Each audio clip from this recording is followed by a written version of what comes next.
Assalamualaikum warahmatullahi wabarakatuh.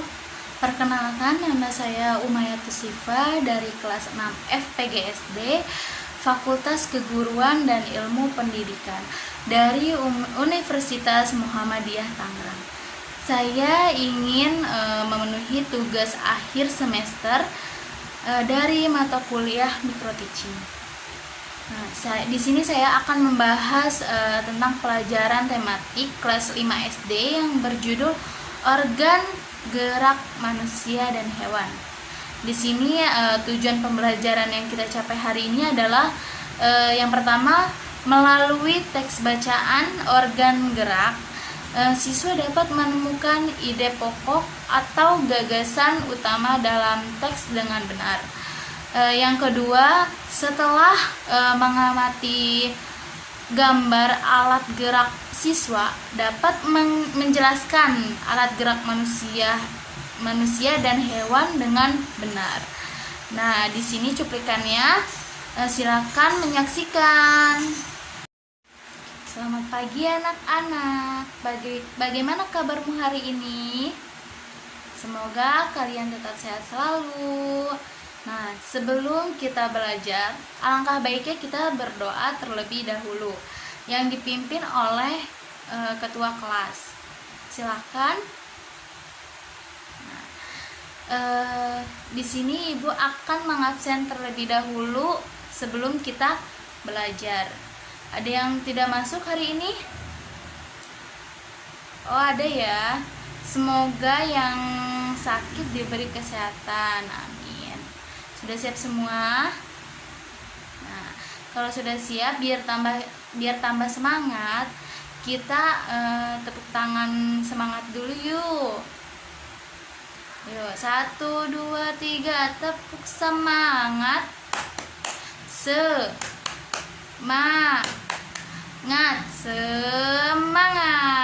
Nah, masih pagi, harus semangat ya.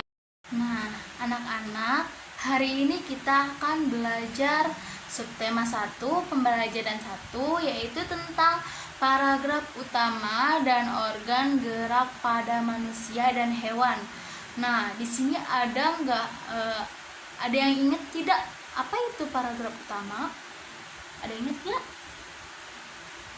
Nah, paragraf utama adalah ide pokok suatu paragraf.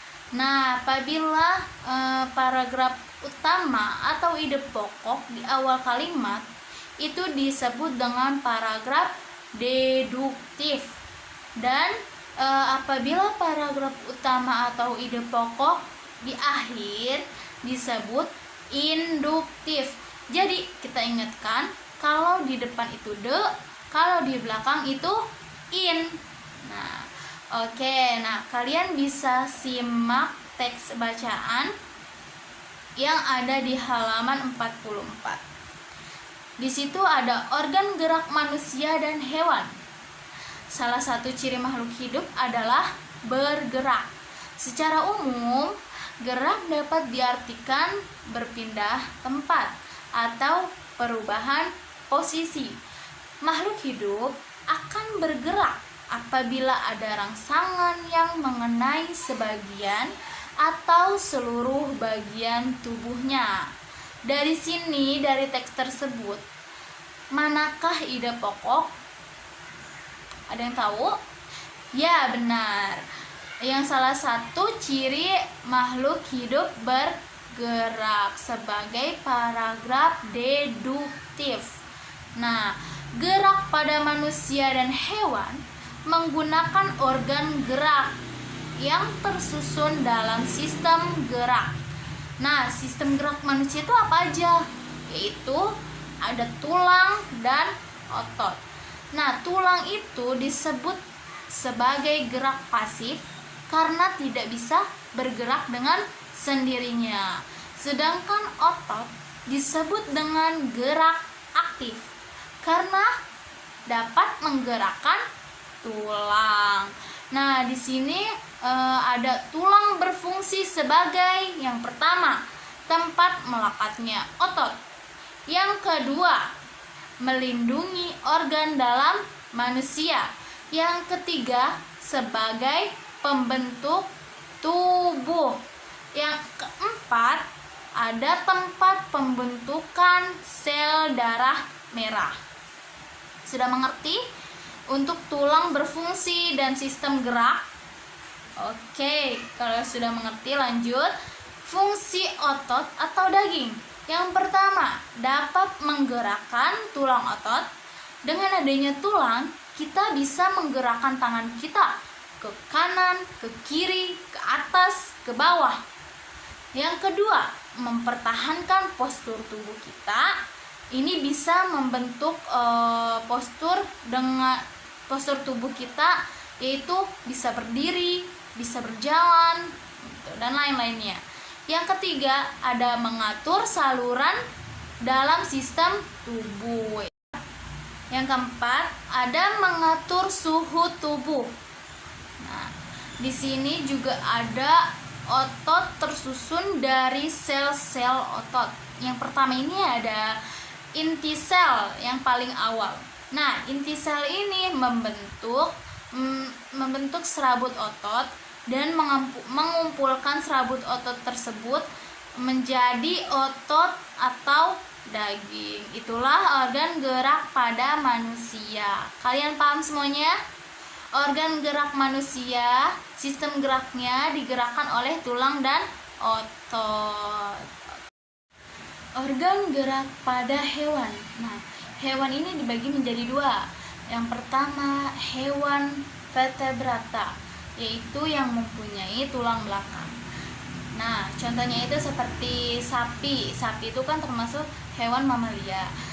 Dia bergerak menggunakan 4 kakinya, yang 2 di depan dan yang 2 lagi di belakang.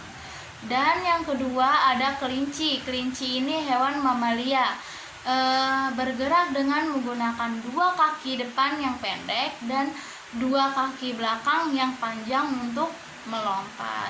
Untuk yang ketiga ada katak. Katak itu adalah amfibi, bergerak dengan 2 kaki depan dan 2 kaki belakang yang lebih panjang.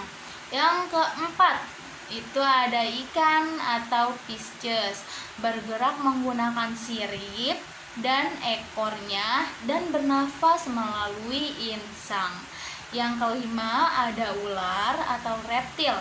Ular bergerak secara melata menggunakan tubuhnya yang lentur karena tersusun dari ruas-ruas tulang.